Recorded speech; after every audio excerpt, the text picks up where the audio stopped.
Mas Haji Samsu, ya. Saya Ya. mau rubah rasa rokok Bentul. Bentul. Ya. Rubah rasa rokok Bentul. Ya. Testing langsung.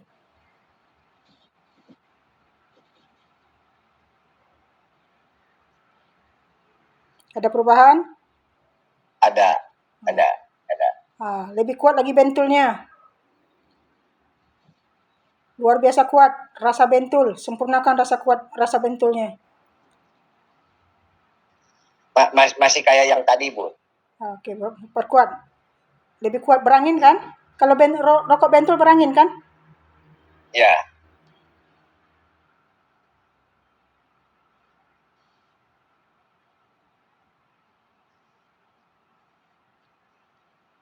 Oke, Rasa, Bun, bentuknya, Bun. Rasa. Oke, sekarang saya buang semua racun rokok, rasa rokok, nikotin rokok, hambar rasa rokoknya. Luar biasa hambar, macam kertas. Coba di testing.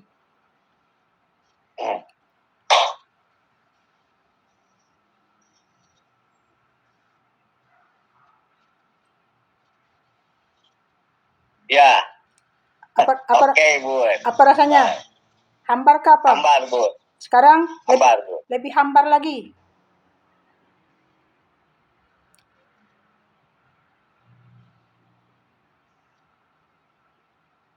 Hambar juga kayak tadi, Bun. Oke, sekarang saya kasih rasa pedas.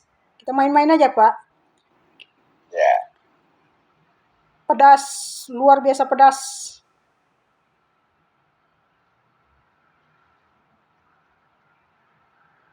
Ada kayak mentol, Bun.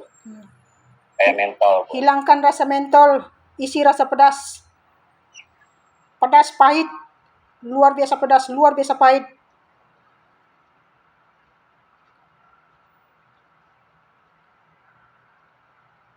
Pedas pahit, Bun. Pedas pahit. Jadi enggak? Bisa dibuktikan enggak? Nyata, Bun.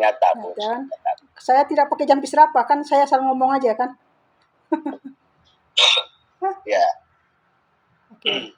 Mau rasa sejuk? Mau lah, Bun. Mau rasa sejuk, Bun. Oke, sekarang rokoknya saya rubah rasa sejuk. Ya. Rasa sejuk ais batu ataupun salji. Luar biasa sejuk. Seperti salji.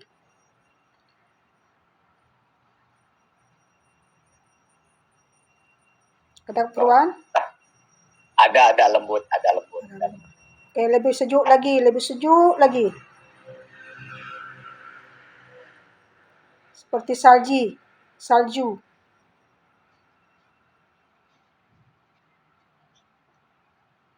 Lembut. Dingin enggak? Rasa dingin enggak? Lembut, Bun. Lembut. Halus. Oke, mau kita rubah rasa apa lagi? Mau mencoba rasa coklat, Bun. Oke, rasa coklat atau rasa kopi? Rasa kopi. Oke, betul. Sekarang saya kasih rasa kopi pahit. Kopi pahit, luar biasa pahit.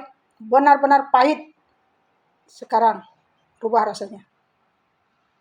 Testing.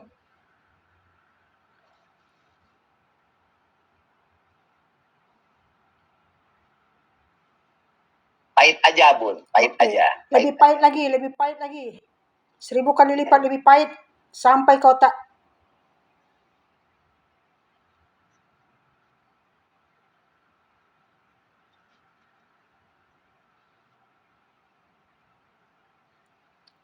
Pingin pahit lagi, Bun. Oke, lebih pahit lagi. Buang semua kepahitan itu ke dalam rokok itu. Apapun kepahitan penderitaan hidup selama, buangkan semua ke dalam rokok itu. Rasakan kepahitannya. Niatkan membuang semua kepahitan hidup, buang semua ke rokok itu. Lepas itu buangkan dengan meniupkan rokok itu.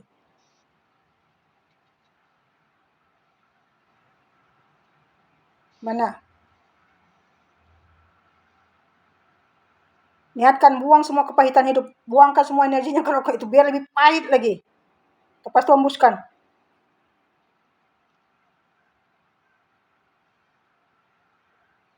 Apa perubahannya? Pahit. Pahit aja. Pahit Pahit. saja. Pahit.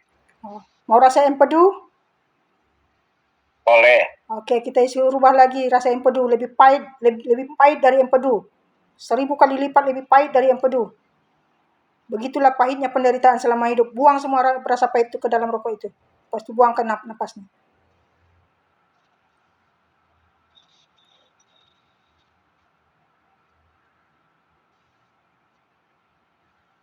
Ada perubahan? Pahit.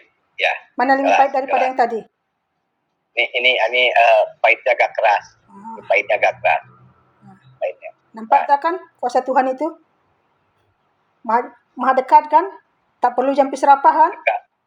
Ya, dekat nyata. Bu. Dekat. Ini sebagai pembuktian, ini testimoni saja supaya yakin diri. Ya, Bu. Ini kalau mau berhenti merokok melalui hisap rokok seperti ini juga bisa. Rokok itu yang diprogramkan nanti berhenti merokok bisa berhenti merokok. Nah, Bun, boleh bertanya ya, Bun. Kalau misalkan energi rasa itu sama Bunda dialihkan ke makanan juga bisa kan? Bisa, ya, untuk penyedap rasa. Misalkan tadinya bakso itu pedas, bisa jadi tawar juga ya, bisa. Bun? Bagaimana tapi kita harus melatih, Pak. Nah, kita berubah rasa bakso, misalnya kurang garam. Kita bisa kurangi garam, tambahkan, kita sempurnakan rasanya. Atau kurang pedas, kita bisa tambah. Atau sama sekali tawar pun bisa ya, Bun? Bisa. Cuma bergantung kualitas energinya tadi, keyakinan tadi. Kalau keyakinannya masih ragu-ragu, ya lambat dia. Boleh tapi lambat. Tapi kalau keyakinannya benar-benar sudah hakul yakin, bisa berubah langsung. Kan kita harus latihan. Makin kita sering berlatih, membuktikan kemampuan diri kita, potensi diri kita, makin yakin kan? Bisa dibuktikan ya. Jadi kalau bab energi ini mau di ujung langit juga tidak masalah, Pak. Mau tidak nampak orangnya juga tidak masalah, Pak. Hanya niat. Tapi bergantung kualitas energi kesadarannya. Kalau energi kesadarannya masih rendah, ya berubah tapi lambat. Tapi kalau energinya sudah terlatih, sudah mesra dengan tuannya, apa saja diniatkan bisa berubah, Pak. Mata yang kabur bisa dirubah, gigi yang sakit bisa dihilangkan rasa sakitnya, tubuh yang sedang mengalir darah bisa dihentikan pendarahannya, hanya dengan niat. Mana? Sekarang gimana rasa rokoknya? Mau dinormalkan lagi? Boleh, mau dinormalkan. Tadi rasa apa? Tadi rasa rokok di Samsu. Oke, sekarang rokok itu saya rubah kembalikan kembali pada semula. Normalkan kembali. Seperti mana rokok rasa di Samsu. Normal, selaras, sempurna, harmonis.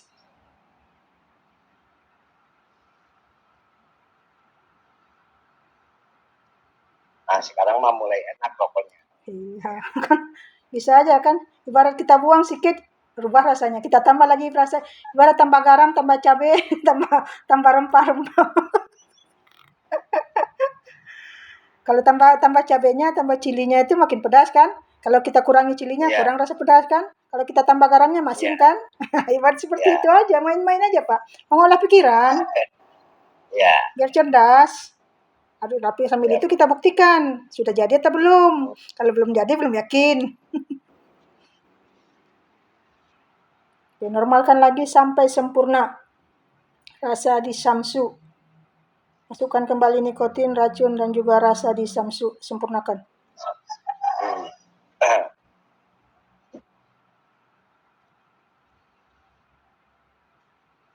Kalau bisa, keinginan mah sampai berhenti ngerokok, Bu. Bilang bisa, dari tadi, Pak. Kasih ambil rokok yang baru. Nanti saya program supaya berhenti merokok. Bisa, Pak. Tenang aja. Mau ini mau berhenti rokok lah, Bun. Nah, judulnya mah bahasa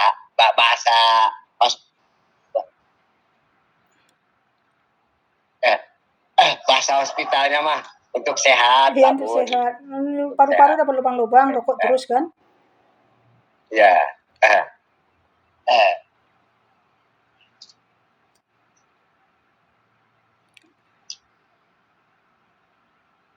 Ini rokok baru, Bu. Oke, ini rokok baru. Kapan mau berhenti merokok? Kapan mau berhenti merokok? Iya, saya mau tanya dulu orangnya. Mulai besok mau lah. Mulai besok Karena atau ini mulai masih sekarang? ada sisa. Ya mulai besok mau lah. Oke, itu ada rokok berapa lagi? Berapa batang lagi? Rokok ini ada berapa batang? Ada 5 batang lagi, Bu. Oke, sekarang saya program energi di rokok untuk berhenti merokok. Habis saja rokok yang semua 1 bungkus itu, berhenti total merokok. Amin. Nah, coba rasakan di rokok itu. Berhenti total merokok, lupa dengan rokok. Coba testing. Rokoknya berubah rasa tak?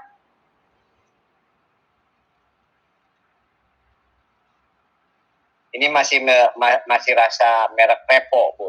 Okay. Ini saya merokok Ade gitu, rokok Ade. Rokok Ade. Oke, saya perkuat lagi energi di rokok itu untuk memberhentikan merokok hingga berhenti total sempurna sepanjang hidupnya. Mulai sekarang.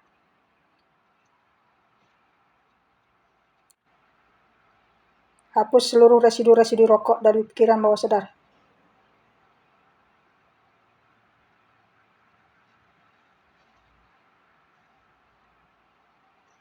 Mulai tak enak nih. Iya. Rokok ini. Mulai pening ya? Udah pening, tak enak. Berhenti lagi, mulai sekarang berhenti merokok. Seluruh rokok, lupa hapus seluruh residu-residu rokok dari pikiran bawah sadar. Berhenti total sempurna mulai sekarang sampai sepanjang hidupnya. Berhenti total sempurna. Testing lagi rokoknya. Ya.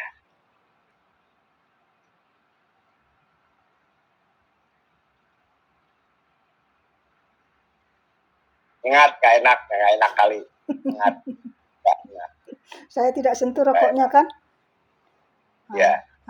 Semoga lepas ini nanti udah hilang apa yang sebenarnya itu pikirannya yang mau merokok, Pak. Bersihkan seluruh residu-residu rokok yang ada di pikiran dan di pikiran bawah sadar. Hapus residunya hingga lenyap total sempurna. Hingga benar-benar berhenti berokok sepanjang hidupnya. Amin. Kalau barusan kan udah merasakan ya tak enaknya rokok tersebut. Nah, mau pertanyakan lagi, bagaimana dengan rokok yang sisa ini? Pasti tak enak juga ya? Ya bergantung. Ya, kalau saya programkan di situ energi sepanjang apanya, selamanya rokok itu tidak itu. Tapi bisa lagi saya rubah. Enggak, maksudnya pingin total, Bun. Pingin total aja. Iya, sekarang itu perkuat niatnya. Kalau Bapak kuat niatnya aja, nanti pikiran Bapak itu akan lupa dengan rokok. Kalaupun ada teringat rokok, tak ada lagi keinginan. Yang sekarang tuh yang ingin merokok tuh pikirannya, Pak. Residu di pikiran itu. Karena sudah terikat dengan rokok. Kalau tak isap rokok, tak sedaplah mulut, tak sedaplah makan. Jadi residu itu yang menjadi membelenggu, mengikat. Harus merokok. Ya. Oke, sekarang jadi istilahnya kalau bahasa ini menjadi candu gitu. Iya, candu. Candu itulah kemelekatan pikiran. Nah, ini yang sulit kita melepaskannya. Sama kalau kita orang minum ganja, jadi suka main pelacur, jadi keterikatannya tuh. Jadi sel di situ, Pak. Tapi lumayan sekarang berasa barusan yang terakhir Bunda dawamkan itu apa? Jadi pening gitu. Iya, jadi nanti Bapak setiap kali mau merokok, pikirannya mau merokok, setiap kali diminum, diisap rokok itu pening nanti. Akhirnya lama-lama tak mau lagi rokok lah. Nah, itu yang ditunggu, Bun. Iya, itu yang diharapkan. Nah, nanti petang Bapak try langsung lihat perubahannya di diri Bapak. Sudah berubah atau belum? Masih ada keinginan atau belum? Nah, katakan ke dalam diri, benci dengan rokok. Jadi apabila Bapak pikirannya masih menggoda lagi untuk ingin merokok, setiap kali isap rokok, Bapak pening, sakit kepala. Kalau ada sakit kepala, diteruskan lagi atau tidak? Tentu dihentikan kan? Iya. Jadi macam-macam cara tuh. Nanti lepas ini Bapak sudah makin malas merokok, walaupun nampak rokok sudah tak ada keinginan. Kalaupun masih ada keinginan, setiap kali Bapak isap rokok, Bapak kepalanya pening. Ya. Katakan ke dalam diri, setiap kali saya isap rokok, kepala saya pening. Ya. Kalau udah pening tak mungkin tambah penyakit kan? Ya. Saya bukti ya. Lagian saya teh Pak Sony itu mau bercerita, cuman agak-agak malu. Ya, mau minta tolong lah ke Bunda. Kita minta tolongnya begini, ya. Pak Sony kan udah sekian lama sakit kepala, pakai obat, pakai semedi, hilang. Selang beberapa waktu, jeda berapa hari, ya Bun, maaf cakap beberapa hari, kadang datang lagi sakit kepala yang nyengat gitu. Itu sakit, sembuh gitu. Ini makanya mau membuang rasa sakit tersebut, inilah yang butuh bisa mengobati diri sendiri, begitu judulnya.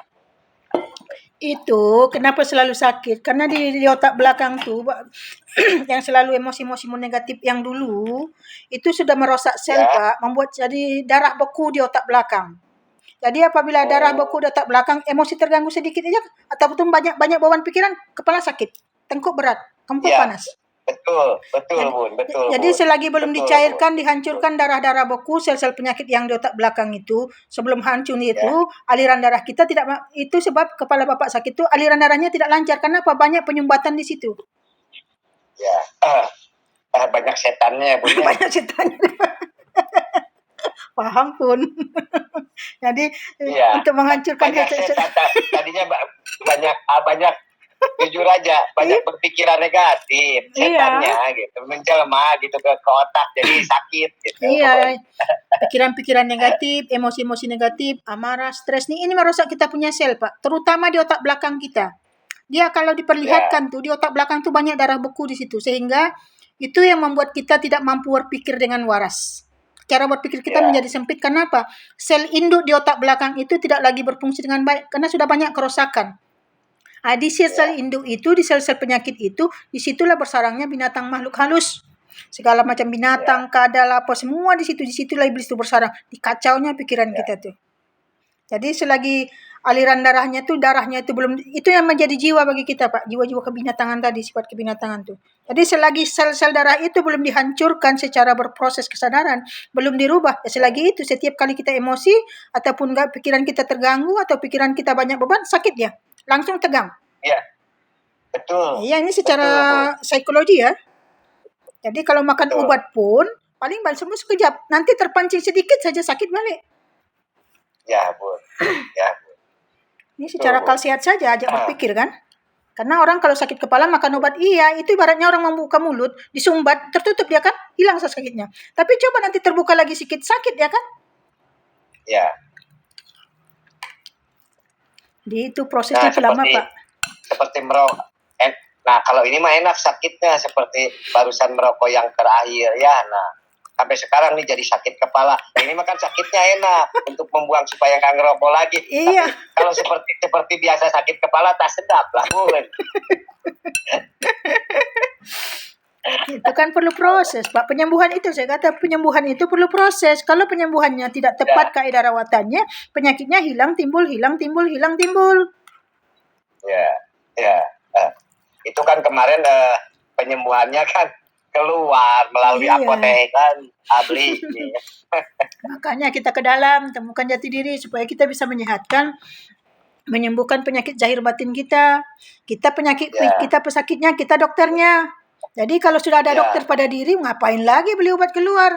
Dokter di diri kita lebih canggih lagi. Tanpa alat, tanpa obat, tanpa sentuh.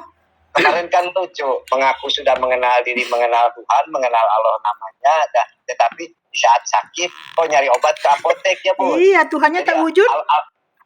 Iya, Tuhannya nggak jadi penolong ya, Bu. Iya, Tuhannya Tuhan pembohong. Hantu yang dipertuhankan, lepas itu dibilang Tuhan Allah. Kenyataannya time sakit mencari obat keluar. Mana Tuhannya? Iya. Kenapa tak jadi larinya ke pola pikir. Ya, jadi pola pikirnya juga hantu ya, Bu. Iya, hantunya tuh sarangnya di pikiran itu, segala macam hantu di situ. Allah apa? Sinilah kebodohan kita selama ini. Sinilah kemunafikan kita selama ini. Pembohongan kita selama ini. Kita tak sadar kalau pikiran kita yang sudah memanipulasi hidup kita. Akhirnya diseretnya kita keluar.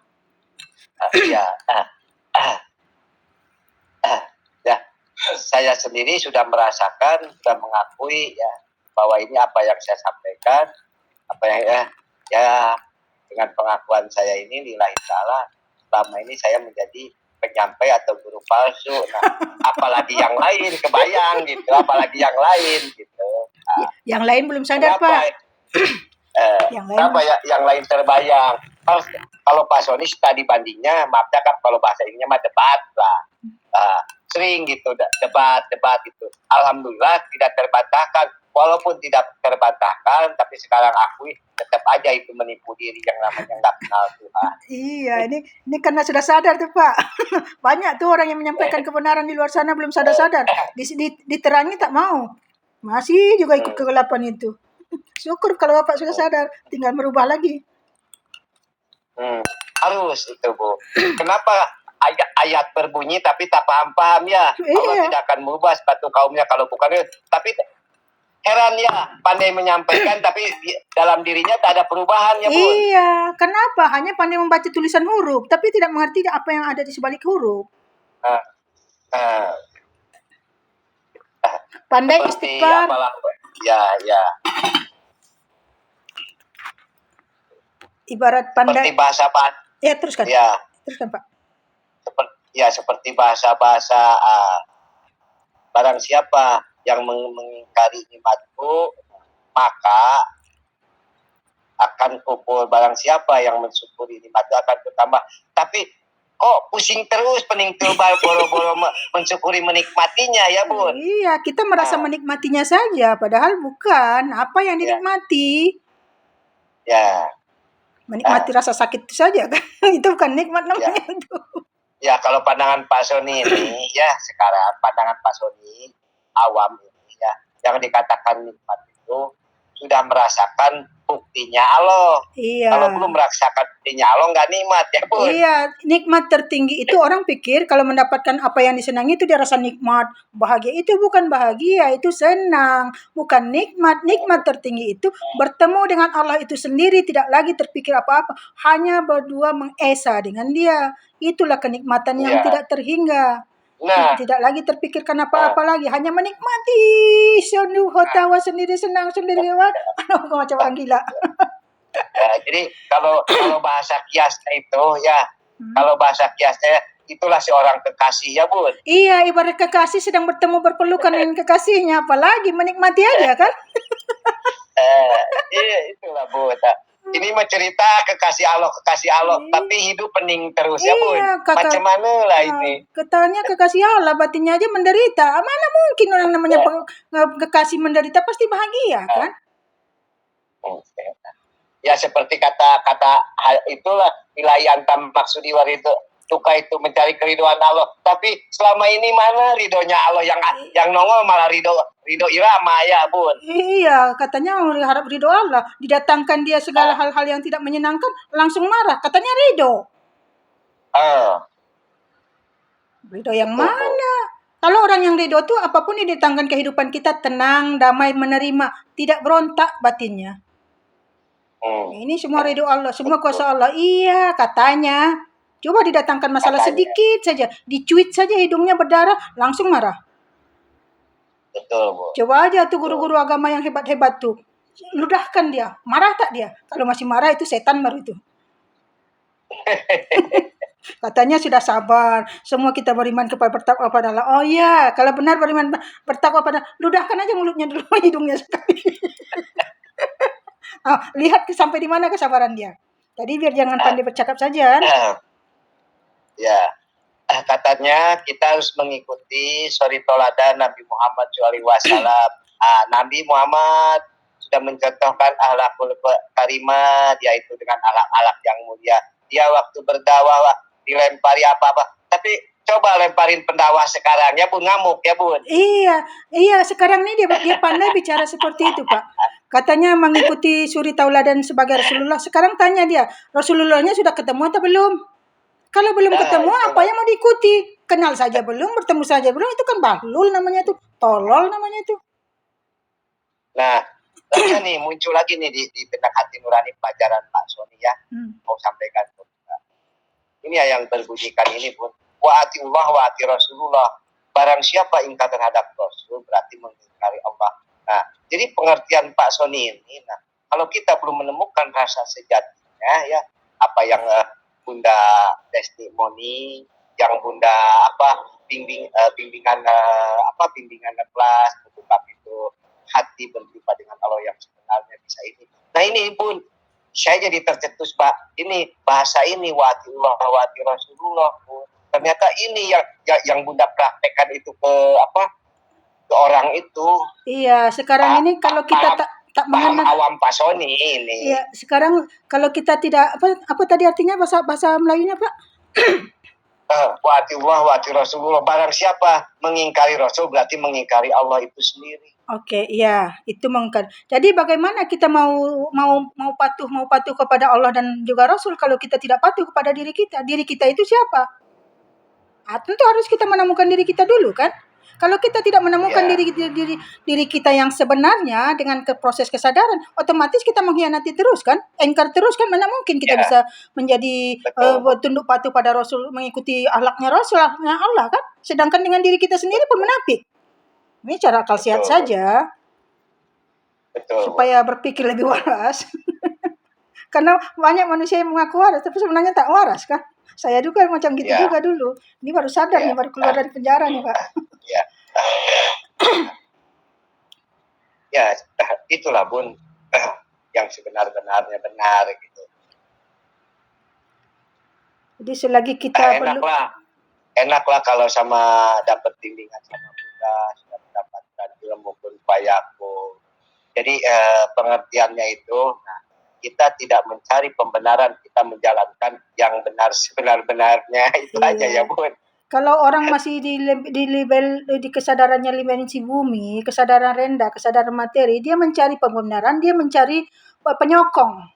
Kalau orang yang sudah kesadarannya sudah sampai ke puncak kesadaran yang murni, dia tak penting lagi bagi dia itu mau orang benarkan, mau disalahkan, mau dimaki, mau masa bodoh. Aku dengan diriku sendiri, aku dengan jalanku sendiri, aku tidak mau ikut apa kata orang, aku dengan jalanku sendiri. Nah, itu ketegasan di situ. Maka di situ orang-orang yang tauhidnya murni, dia berani, dia lantang bicara, menyampaikan kebenaran. Tidak ada rasa takut-takut. Yang takut karena ilmunya, tauhidnya baru tauhid bacaan. Tidak bisa membuktikan kebenaran. Kalau bisa buktikan, apa mau takut? Orang menyampaikan kebenaran, apa mau takut? Yang sampaikan kan kebenaran dirinya. Kenapa mesti takut? Nah, kadang pun di berbagai paham ya, Bunda mungkin ini tentang secara hakikatnya lebih jelas kalau Bunda sampaikan seperti ini. Banyak orang awal-awalnya itu ya belajar mengenal Allah. Setelah mengenal Allah, judulnya setelah dia masuk ke ranah mengenal Allah, ujung-ujungnya banyak orang yang mengaku jadi Allah seperti dalam kisah-kisah yang berjudulkan Ana Al-Haq, seperti ya Ahmad Mansuri yang di Aceh, seperti kisah yang di Jawa, seperti kisah yang di Arab itu. Nah itu menurut pandangan Bunda gimana itu? Memang Pak, kalau kita sudah sampai ke puncak kesadaran itu, Ana Al-Haq, aku ini Tuhan, tiada Tuhan selain aku. Itu kan ayat surah Toha kan ayat 14 kan? Tapi jangan hanya pandai bicara, tapi akhlak Tuhan tidak diamalkan. Jangan hanya pandai bicara. Kalau pandai bicara, tapi tidak sesuai dengan perilaku, ini yang kurang ajar namanya Pak. Jadi kita harus selaraskan. Karena manusia ini belum tentu manusiawi. Karena manusia yang benar-benar manusiawi, dia mengamalkan sifat-sifat sejati diri. Sifat sejati diri itu 99 Asmaul Husna. Itu sifat sejati diri kita. Kita harus bisa seperti itu. Baru kita bisa mewujudkan akhlaknya Tuhan. Baru aku ini seperti Tuhan. Seperti Tuhan. Mencontohkan akhlaknya Tuhan. Akhlaknya Tuhan itu ada pada Rasul kan? Ini yang enaknya ini Pak, bahasa Bunda enak nih menyampaikannya. Aku ini seperti Tuhan. Nah, bukan aku ini Tuhan, kan begitu ya, Bun? Iya, seperti kan macam kata Pak Saiful, harus bisa menjadi seperti Tuhan baru mengenal siapa itu Tuhan. Baru keluar ayat Toha yang yang surah Toha yang ayat 14. Ana Al-Haq tuh, tiada Tuhan selain aku. Aku ini Tuhan. Tuhan yang mana? Tuhan yang maha dekat dari urat leher. Jadi kalau kita masih mengaku bukan, ya sebenarnya pengakuan yang di sini ini pengakuan zat Pak, bukan kemakuan kita ya. Dengan pengakuan zat tadi itu dengan kesadaran. Nah inilah akhlak. Tapi kita harus selaraskan dengan perangai kita. Apakah kita sudah selaras dengan sifat-sifat akhlaknya sifat-sifat kemanusiaan tadi itu, sifat-sifat kemuliaan Tuhan itu. Nah ini yang harus kita seimbangkan dengan syariatnya. Jangan hanya pandai bicara tapi tidak sejalan dengan syariat. Karena akhlaknya Tuhan itu, sifat kemuliaan Tuhan itu kan diwujudkan melalui sifatnya Rasul. Siddiq, amanah, malik, tapanah. Sedangkan kita sendiri tidak siddiq, tidak amanah. Kalau tidak ada siddiq, tidak jujur, pikiran dengan nurani, itu tidak siddiq. Bagaimana mungkin kita bisa mengikuti akhlaknya Rasul? Kan secara pikir sehat saja, mengajak pikiran berpikir lebih murni saja kan? Iya, Bu. Betul, Bu. Jadi karena kan syariat ini tepatnya kenyataan, bagaimana kita menyatakan dengan pembuktian itu sudah sidik patona amanah tablik ya Bun. Iya. Bagaimana kita mau mengikuti akhlaknya Rasul sedangkan kebatilan diri kita tidak mengerti. Harus ke dalam dulu, temukan dulu inti. Kalau inti roh belum ditemukan, belum dibongkar, bagaimana mungkin kita bisa mengikuti akhlaknya Rasul? Bagaimana mungkin kita bisa beriman, bertakwa? Apa yang kita imani tak bisa dibuktikan kan? Rasulullah kan dari makrifat dulu baru turun ke hakikat kan? Ini ilmu syariat mau dibawa ke atas, mana bisa? Kalaupun bisa ratusan ribuan tahun belum tentu sampai. Berarti kalau kita tidak mengikuti caranya Rasul, berarti kita tidak mengikuti sunnahnya Rasul. Orang mengikuti sunnahnya Rasul, kawin 4, itu aja katanya sunnah Rasul kan? Kasihannya itu apa, maaf cakap ke Bunda. Kalau mengikuti cara umum sunnah Rasul para ulama kiai maaf sebelumnya ini. Rusaklah kaum perempuan, kaum wanita, kaum hawa, dibodoh-bodohin tidak kita nunggu di surga. Terus udah gitu lakinya dapat istri 4. Secara duniawinya ntar katanya dijemput lagi dengan bidadari. Kok kenapa perempuannya nggak protes? Aku nggak mendapatkan bidodoro gitu ya Bun. Iya, sekarang kenapa tidak mau berpikir di mana keadilan Tuhan? Masa lelaki saja yang boleh kawin 4? Berarti Tuhan tak adil dong. Lelaki yang mana yang dimaksud? Nah, orang pikir lelaki materi. Jadi kalau macam gitu seenaknya saja lelaki boleh kawin 4 kan? Tapi perempuan tak bisa begitu. Berarti Tuhan tidak adil kan? Kenapa tak mau berpikir?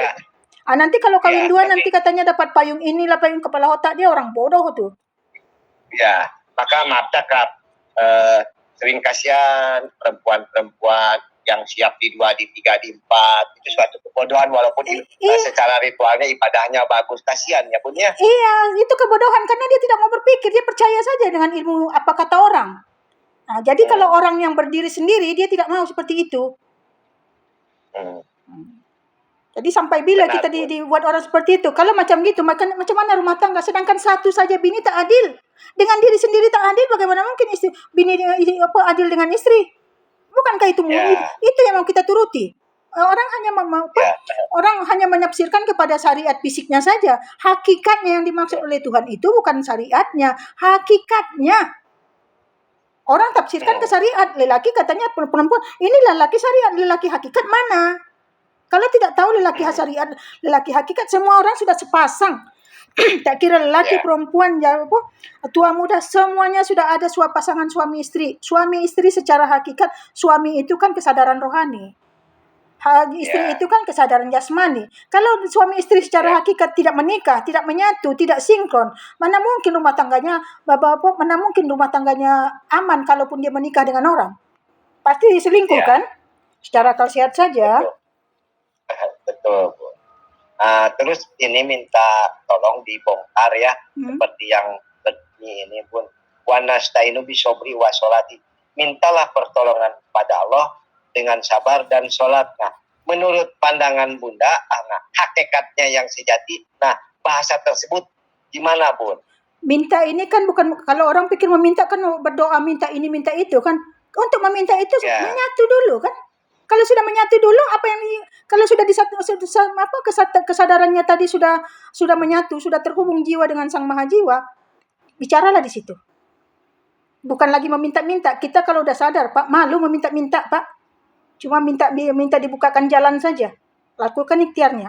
Cuman orang yang tidak sadar meminta, mengatur-ngatur Allah, baca doain segala macam mengatur Allah. Yang dikatakan meminta itu orang pikir meminta berdoa, minta ini, minta itu, bukan seperti itu. Yang dikatakan meminta berdoa itu berdoa itu kan harus menyatu dulu. Bagaimana kita mau berdoa meminta kepada orang yang tidak dikenal, agak-agak dikabulkan enggak? Harus kenal dulu kan? Harus bertemu dulu kan? Harus bersatu dulu kan jadi kekasih? Ya. Supaya apa yang diinginkannya itu tak perlu meminta, terwujud sendiri. Amin. Itu bagi pandangan saya ya. Karena setiap orang kan level kesadaran beda, level cara pandangnya juga beda kan. Itu sudut pandangan saya. Ya, sudut pandang muda seperti itu. Nah, yang dikatakan sholatnya, nah kan sedangkan di Al-Quran itu kan ada ya, sudah disebutkan ada sholat daimun juga. Nah, barusan kan dalam ayat tersebut, mintalah pertolongan Allah dengan sabar dan sholat. Nah, menurut pandangan Bunda, nah sabar secara hakiki dan sholat secara hakiki. Sholat itu kan kalau secara di dalam Al-Quran, sholatlah tak kira siang, malam, pagi, petang, duduk, berdiri, berjalan kan? Ya. Itu secara hakikat. Jadi kalau kita pikirkan hanya sholatnya 5 waktu, itu sholat syariatnya Pak. Jadi selama kita 5 waktu berarti kita tidak sholat kan? Jadi saat kita tidak sholat berarti kita jadi kafir kan? Secara jadi yang dikatakan sholat itu apa? Yang dikatakan sholat itu secara hakikat itu menyatunya kesadaran dengan ilahi. Jadi saat kita menyatu kesadaran kita selalu ingat dia. Kita selalu sadar, selalu merasakan kesadaran dia, mengingat dia, merasakan kehadiran, fokus ke diri kita sendiri kan? Kita selalu merasakan dia kan? Jadi ingatnya orang syariat dengan ingatnya orang berhakikat tidak lagi membaca, merasakan kehadirannya selalu. Itu yang dikatakan sentiasa sholat, sentiasa mengingat, sentiasa merasakan kehadiran, sentiasa menyaksikan dimanapun dia berada. Itu bagi saya ya. Yang kalau bahasa singkatnya itu yang disebut sadar ilahi, sadar Allah ya Bun. Ya. Itu sadar ilahi itu apapun yang kita lihat, walaupun kita lihat binatang, manusia, walaupun kita lihat baik, buruk, yang kita lihat itu kan luarannya kan. Itu kalau hanya kita melihat luaran materi fisiknya saja, itu pandangan iblis. Kitalah iblis itu. Tapi kalau kita mampu melihat di sebalik peristiwa, di sebalik orang itu, di sebalik apapun yang terjadi, kita melihat kehadiran Allah di situ, itu baru dikatakan malaikat Pak. Jadi kita menembus, kita melihat kehadiran Allah di setiap peristiwa. Yang memandang tadi mata batinnya Pak. Hadapkanlah wajahmu. Wajah tu wajahia kan, hadapkan wajahmu ke wajah batinku kan itu. Jadi kalau kita itu menghadap ke materi, kita tidak hadapkan wajah batin kita kepada Allah, itu yang mata buta namanya bagi saya. Kebanyakan orang kan hanya melihat materinya, dia tidak melihat Allah, sehingga dia memaki-maki, mencaci maki, mencari kesalahan karena dia tidak melihat Allah di situ, dia sedang jadi iblis.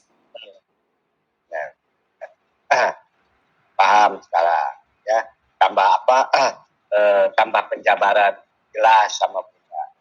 Cuman ini kan bahasa seperti Allah, sebutan Tuhan kita itu Allah. Kalau huruf Arabnya alif lam ha, sebutan tersebut. Nah, yang atau kata lain adalah kata kedudukan. Nah, menurut pandang secara hakiki Allah itu ya, menurut secara pandang hakiki Allah itu sebetulnya itu kalau bahasa fisika atau bahasa bahasa ilmuwan itu mungkin bisa dikatakan Allah itu daya gerak atau daya energi. Betul enggak, Bun? Pandangan Bunda. Allah itu nama, Pak. Sama dengan Tuhan Yesus, Tuhan Allah, Tuhan Tuhan. Itu kan nama. Allah itu kan tidak bernama. Yang memberi nama siapa? Kan Roh Muhammad kan? Sekarang ini kita jangan fokus, kalau kita fokus di nama, tidak mengenali yang wujud yang punya nama, kita hanya bingung. Nanti tahu Tuhan ini, Tuhan itu, Tuhan Allah, Tuhan Yesus, Tuhan segala macam, kita bingung. Karena itu nama. Kenali yang punya nama. Kalau kenali yang punya nama, soal nama apapun, mau dibilang bos, mau dibilang apa saja, sudah tak heran lagi, Pak. Nah, yang mau dipertanyakan sama Pak Sony, biar Pak Sony tambah jos, kita udah belajar. Yang sebenar-benar mempunyai nama itu, yang sudah bersama kita itu, yang seperti Budia sudah merasakannya itu. Nah, apa kalau mau dikasih sebutan, Bu? Sebenarnya kalau bagi yang sudah mengerti tak boleh sebut lagi. Nah, dirasakan saja ya, Bu. Rasakan, sadari, pahami. Karena dia daya sumber kehidupan. Allah tidak bernama, yang diberi nama untuk kita mudah mengenal, membedakan. Kalau Tuhan Islamnya Tuhannya namanya Allah. Kalau Kristen namanya Tuhannya Yesus. Kalau Hindu Tuhannya ini. Itu hanya perbedaan nama. Tapi orang yang sama. Jadi kenali itu, pentingnya kita mengenali diri supaya tahu siapa diri kita ini, siapa Tuhan itu. Karena dia sumber kehidupan, daya hidup yang maha hidup. Karena sebagiannya diwariskannya di kita kan. Kalau karena ada daya hidup lah di diri kita, maka kita seperti di Kristen disebutkan anak-anak Tuhan kan. Anak-anak Tuhan itu kan jiwa-jiwa yang percaya kan. Tapi orang bodoh mengatakan, mana ada Tuhan beranak katanya. Karena dia pikirnya dia yang beranak tuh fisik. Ini bukan itu orang bangang namanya. Tapi merasa pintar. Anak Tuhan itu jiwa-jiwa yang bercahaya. Itu orang-orang yang mengikuti aturannya Tuhan. Nah, itulah makanya jiwanya bercahaya. Kalau dia tidak mengikuti aturannya Tuhan, dia mengikuti aturannya nafsu, maka dia tidak termasuk anak-anak Tuhan kan? Itu kan bahasa saja. Kalau kita keliru dengan bahasa, kita tidak mengerti, akhirnya terjadi perdebatan kan? Ya. Tapi bagi kesadaran-kesadaran yang sudah ke puncak, bahasa itu segala macam bahasa, dia sudah tak heran lagi. Dia tidak fokus lagi di bahasa, tidak fokus lagi di nama. Karena dia sudah tahu, sudah kenal yang wujud yang punya nama. Semuanya diriku juga katanya. Apa lagi? Makanya kaji diri itu, jangan kaji Tuhan. Sibuk mengkaji Tuhan, diri saja tak tahu. Tapi merasa sudah tahu dirinya. Inilah diriku. Iya, kalau ini dirimu, kenapa kau sakit? Kau tak bisa halang. Kenapa musibah datang kau tak bisa halang? Nah, karena tak tahu diri. Karena merasa dirinya sudah tahu, tapi sebenarnya buta. Merasa tahu saja. Tapi sebenarnya tidak tahu ketidaktahuannya. Selamanya dia tidak akan mengetahui karena merasa sudah tahu. Jadi tidak mau lagi belajar kan? Iya. Cara akal sehat saja, bicara-bicara ngopi aja kita kan. Supaya terbuka pikiran-pikiran yang bodoh tadi itu. Satu halnya begitu. Keduanya ya. Yang Pak Sony alami.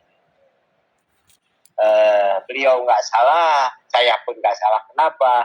Ya nggak salah, saya nggak salah. Cuman nggak jumpa dengan orang yang tepat aja begitu. Iya. Ya, jadi selagi kita belum menemukan orang yang tepat, selagi itu kita melakukan kesalahan.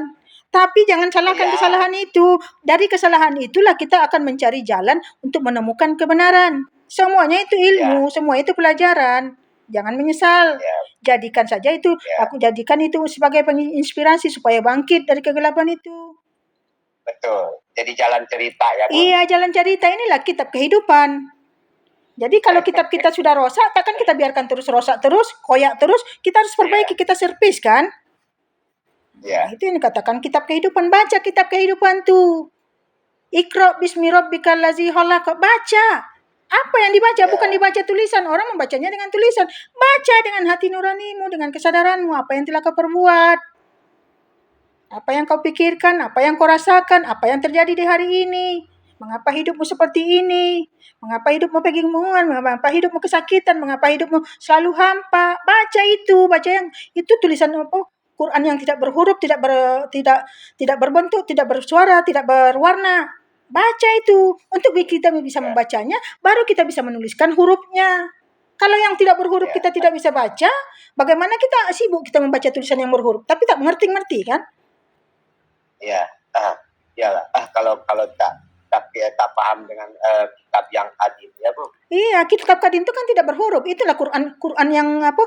Quran yang tidak lapuk di hujan, tidak hangus di mati apa? Tidak hangus di matahari kan? Tidak hangus di panas. Ya. Ini kita sibuk membaca Quran. Iya, itu kan sebagai pedoman. Kalau kita tidak bisa berpedoman ke dalam, kita hanya berpedoman yang luar, mana mungkin kita bisa paham? Harus ke dalam dulu kan?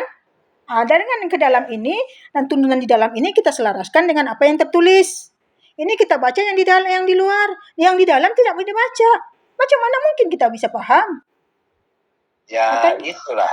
Karena itu yang diajarkan ke kita selama hidup kan? Jadi pandangan Pak Soni itu, jadi selama dalam perjalanan kehidupan ini, jalan ceritanya belum jumpa dengan orang yang tepat. Iya, Itu aja ya, Bu. belum jumpa dengan ilmu jalan yang tepat. Jalannya masih menyimpang, Pak. Jalannya keluar. Kan tadi 73 jalan tarikat kan? Tarikat yang tepat itu hanya satu kan?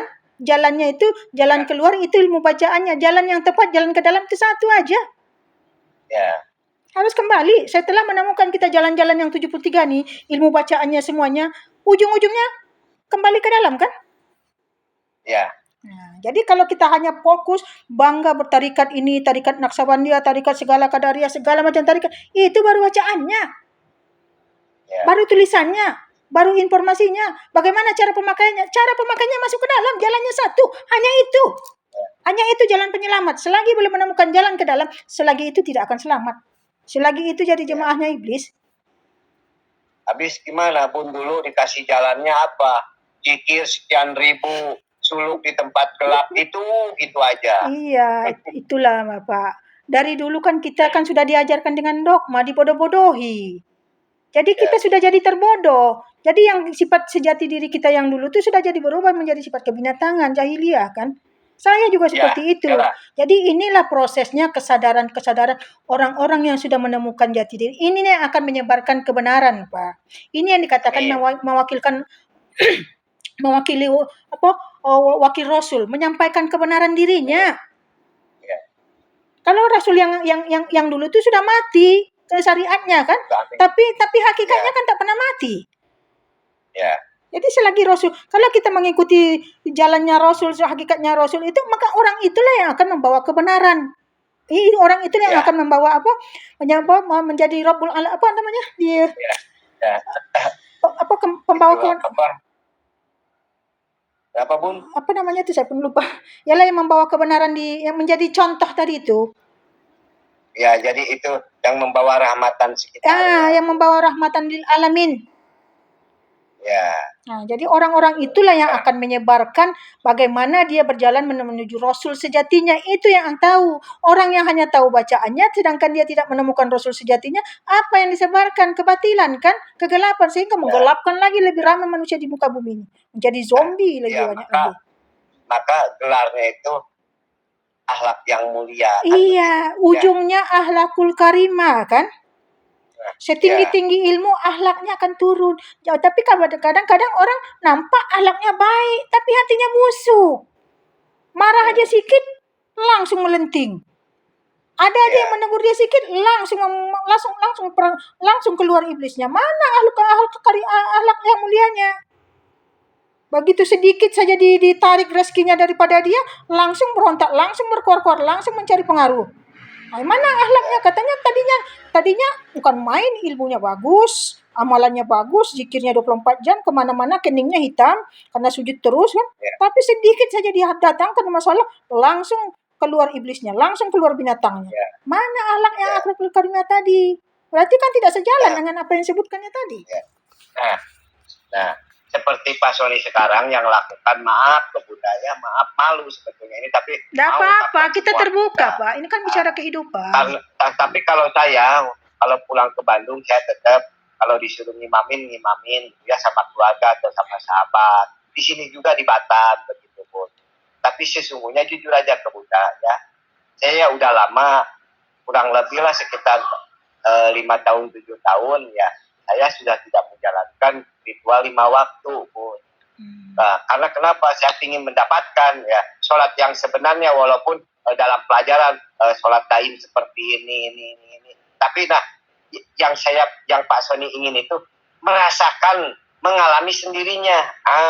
Gitu.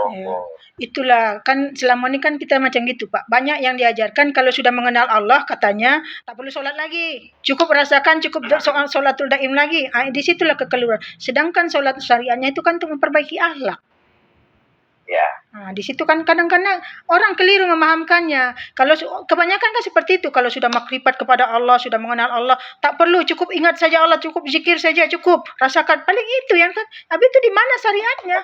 Syariatnya itu kan bukannya itu yang 5 tadi. Itu kan hakikatnya tadi. Syariatnya di mana? Ya. Jadi disinilah bila kita saya juga pernah macam gitu Pak. Saya tak percaya dengan Tuhan, saya marah dengan Tuhan 2 tahun lebih saya tak sholat Pak. Saya maki-maki Tuhan. Pak Sony jujur aja ke Bunda. Iya sama, saya juga ini pernah sekarang seperti itu. Jujur ke Bunda. udah 5 tahun, 6 tahun lah, 5 tahun lah, mungkin 5 tahun, 6 tahun dengan hari ini nih. Sudah nggak ritual 5 waktu lagi, Bu.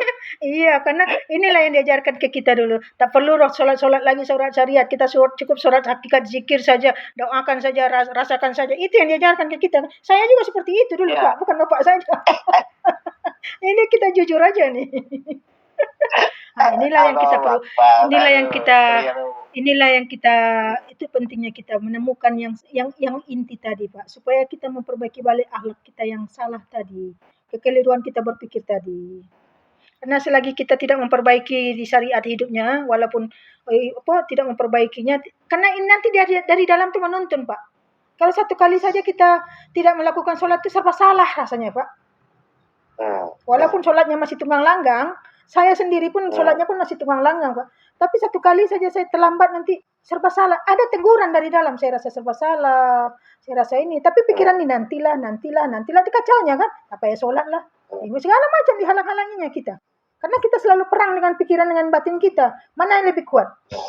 Kita beri makan. Kalau kita selalu kita beri makan tubuh fisik kita ini, kita akan mempertuhankan setan pikiran kita. Tapi kalau kita selalu memberi makan roh kita, yang kita pertuhankan, yang kita ikuti nanti perintah roh suci kita. Walaupun kadang-kadang masih terpengaruh lagi kepada hasutan setan pikiran. Ya namanya kita belajar kan, jatuh bangun.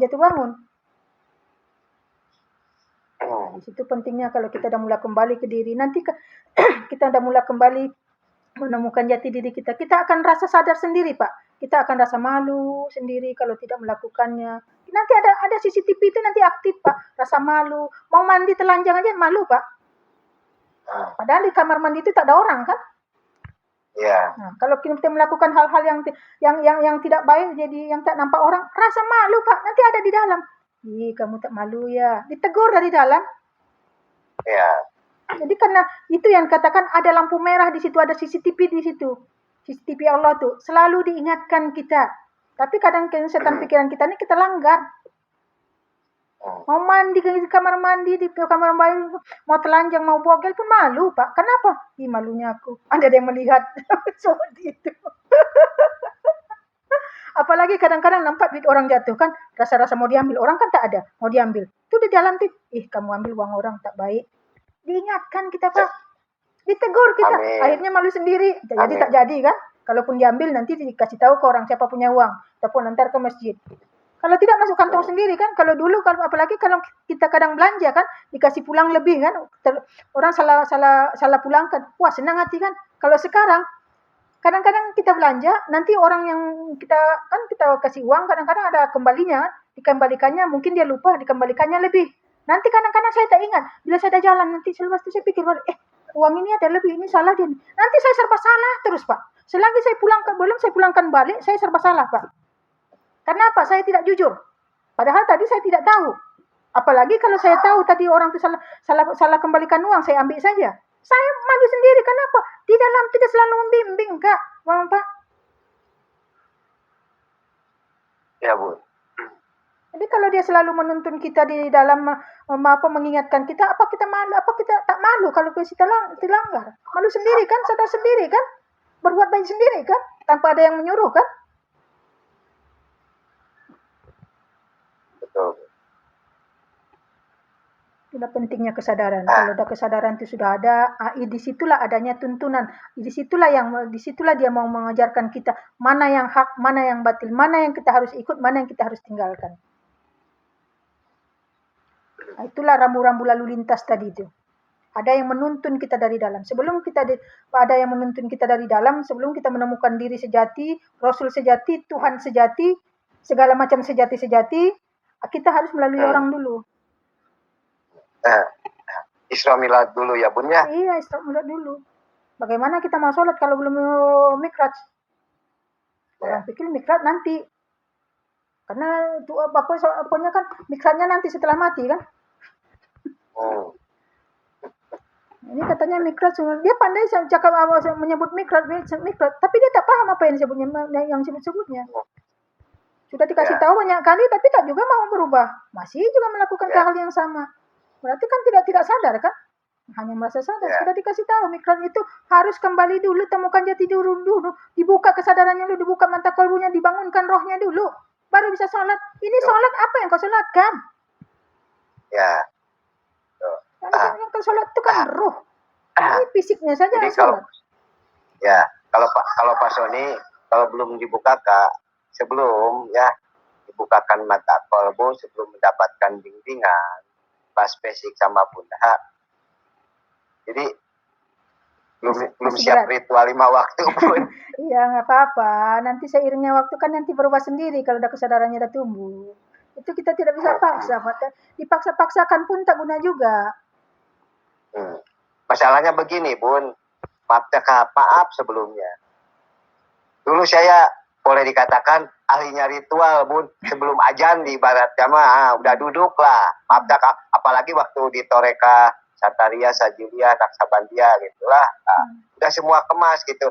Nuntun lagi orang-orang di sekitar kayak kerabat, sahabat, keluarga gitu. Nah, semenjak belajar mengkaji kemana-mana, akhirnya 6 tahun inilah ditinggalin 5 waktu, Bun.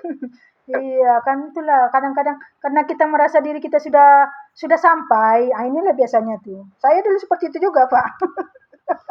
Bukan Bapak saja, jadi tidak usah malu bicara dengan saya. Saya juga 2 kali 5 dulu seperti ini. Ini kan mulai sadar, memperbaiki balik. Walaupun belum sebaik mana, tapi berusaha balik memperbaiki, merubah. Biarkan kesadaran itu yang merubah. Kalau kesadaran kita sudah merubah, nanti kita melakukannya tidak lagi berat, Pak. Tapi kalau kita melakukan sholat itu, melakukan ibadah itu karena ada iming-imingnya, itu jadi rasa berat. Ya. Kalau dulu saya maaf cakap ya, satu, saya rajin ritual 5 waktu itu. Satu, saya kan pengikut torekat.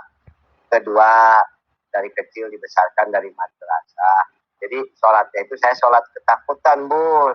Sholat nggak dapat pahala, takut masuk neraka, takut sama tetangga, takut sama keluarga, takut sama sahabat. Jadi sholat ketakutan. Gitu. Iya, sholat karena terpaksa. Sama, saya juga seperti itu, Pak.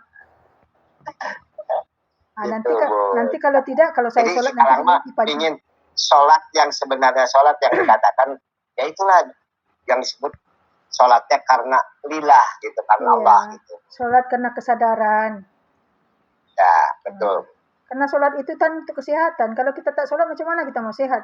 Kalaupun kita sholat, tapi tidak tahu tata cara mensolatkan roh kita, ya sama juga kita tak sehat kan? Ya banyak orang nampak fisiknya nampak sehat, tapi batinnya sakit kan? Karena yang sholat hanya fisiknya, rohnya tak sholat. Ya wajar batinnya sakit. Nah, jadi kalau Pak Sony ya mau sholat dengan rohnya, Bu. Gitu. Apa-apa. Kalau sekarang gimana cakapnya ke Bunda ya? Misalkan Pak Sony sholat ya, tapi diibaratkannya mah pikiran masih belanja kan? Cuman cakap dan pikiran belanja dengan gerak sujud. Nah, kalau hatinya nggak ada ketetapan, nggak ada kesadaran, takut syirik, Bu. Iya, satu perlu juga, Pak, untuk ibaratnya walaupun kita masih banyak kesirikan, saya pun sebenarnya masih banyak kesirikan, masih banyak pikiran liar. Itu sekurang-kurangnya melatih supaya terbiasa. Ya. Ibaratnya kita melatih. Ya, insyaallah. Dikembalikan lagi ke basic semula. Iya. Semula dulu kan rajinnya minta ampun. Iya, gitu. Ini sudah di lagi ke situ ya, Bun. Iya, lagi saya jujur ke Bunda, Pak Sony sampai ngeri-ngeri ninggalkan pekerjaan, ninggalin apa-apa, sampai pingin paham, tahu, masuk ke ranah jemaah tabligh, Bun, yang disebut khuruj fisabilillah. Sampai ngalamin berjenggot segini, Bun, karena ini tak jumpa dengan Allah juga. Akhirnya beli Firdaus, obat perontok bulu, akhirnya nggak ada jenggot lagi, malu. Dulu sampai celana cingkrang, Bun. Oh iya, karena sudah merasa CTI pun rombongan celana cingkrang dulu, Bun. Iya, karena merasa diri kita sudah bagus dulu kan, wajar itu. Itu, Bun. Malu sekarang, betul. Nggak dialamin ya Pak Sony. Maka jumpa dengan Bunda tuh enak semua ungkapkan ceritakan gitu. Iya, kita saling terbuka karena kita sama-sama jahil kan. Saya juga sama-sama jahil. Jadi kalau sama-sama jahil sadar, kan enak. Tapi kalau sudah jahil, lepas itu tidak mengakui kejahilan ini yang bahayanya. Bagus kita sadar kalau kita memang jahil, supaya kita apa? Supaya kita melakukan perubahan. Itulah pun.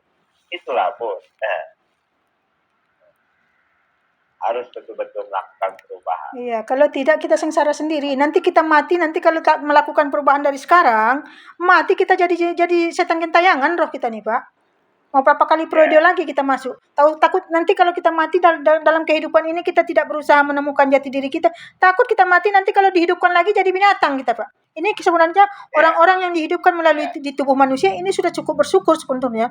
Tapi kalau tak juga bersyukur, tak mau juga mencari jati dirinya, tak tahu juga mencari jalan pulang, nanti matinya tak jadi binatang, tak jadi anjing, tak jadi pokok, tak jadi batu nanti.